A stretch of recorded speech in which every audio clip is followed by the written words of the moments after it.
I want to start this video by being completely honest. I loved Genshin Impact. I've spent thousands of hours playing this game, and yes, probably thousands of dollars too.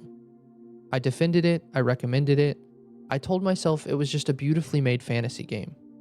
But over time, as I started studying the story more deeply, not just playing it, something began to bother me. There were ideas being taught through the world, the characters, and the progression of the game that directly conflicted with my faith as a Christian. And the more I prayed about it, the more God started revealing patterns I couldn't ignore anymore. This video isn't an attack on players. It's not me telling you what you're allowed to enjoy. This is simply me explaining why I personally walked away from Genshin Impact, and what God showed me through studying its story.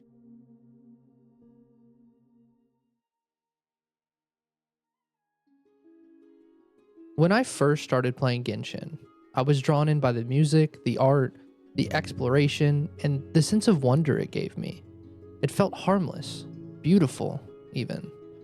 Like many players, I didn't pay much attention to the deeper story at first. I just played to play. But eventually, I started slowing down. I began reading item descriptions, listening carefully to dialogue, and paying attention to the themes that kept repeating. That's when I noticed something consistent. This world is built around gods ruling nations, humans striving to ascend, and hidden truths that promise freedom through knowledge. That's when I realized the problem wasn't just one character or one moment. It was the foundation of the world itself. And that's where the conflict started for me.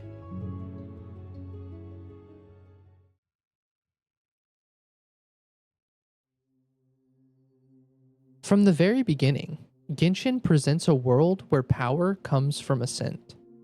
Humans receive visions, they grow stronger, they rise, and some are even elevated to godhood. That idea isn't new. In Genesis 3:5, the serpent tells Eve, "You will be like God." That is the oldest lie in human history. The promise that divinity can be achieved through knowledge, power, or self-elevation. Historically, this mirrors a belief system called Gnosticism, which the early church strongly warned against. Gnosticism teaches that the material world is corrupt, the true God is distant or hidden, and salvation comes through secret knowledge and self-elevation. When I looked at Teyvat through that lens, Celestia above, corrupted gods ruling below, humanity striving upward, it all started to make sense. Christianity teaches the opposite. Jesus doesn't tell us to climb our way to God. He came down to us. John 14:6 says, "I am the way, the truth, and the life. No one comes to the Father except through me." Salvation isn't something we achieve, it's something we receive. And when I saw that contrast, I couldn't unsee it.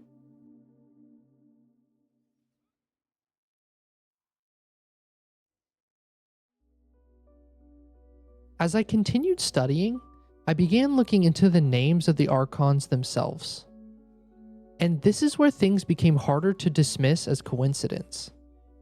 Venti's divine name is Barbados, a name that comes directly from historical demonology.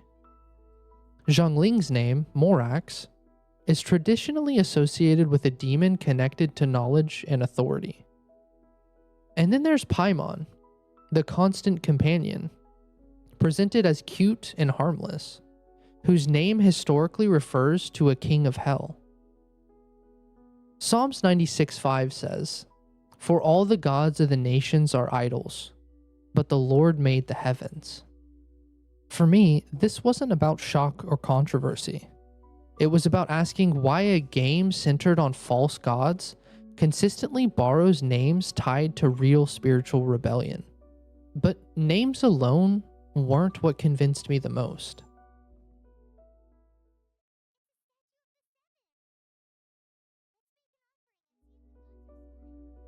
One of the clearest moments of conviction for me came through the statues of the Seven. Progress in Genshin is impossible without them.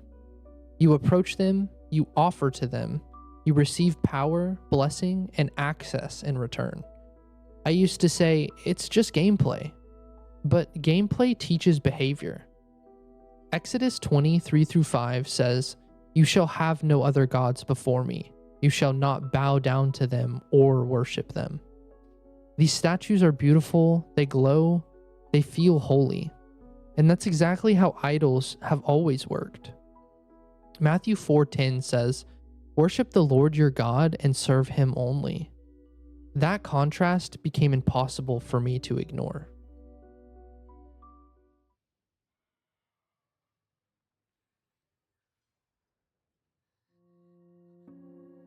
Beyond the statues, I started noticing symbols and story patterns that mirrored familiar spiritual warnings.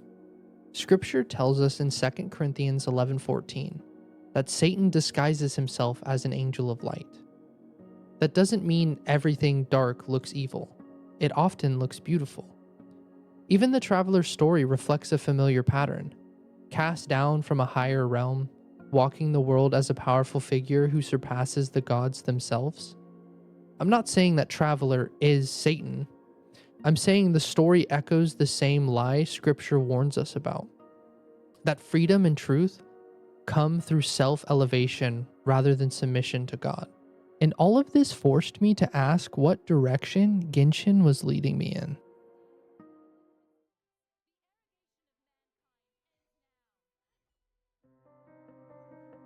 I know some people will still say, it's just a game. But Scripture tells us that what we focus on shapes us. Proverbs 4:23 says, "Above all else, guard your heart, for everything you do flows from it."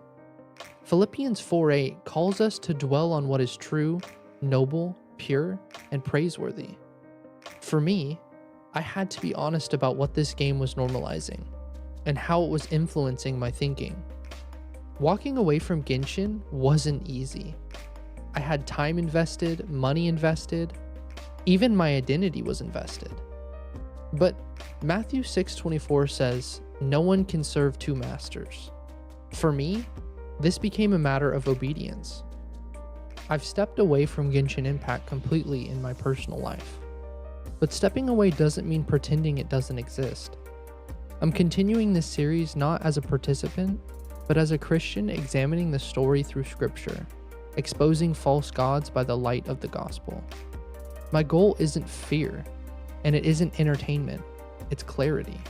Acts 4:12 says, "Salvation is found in no one else." And unlike the Gods of Teyvat, Jesus doesn't demand Ascent.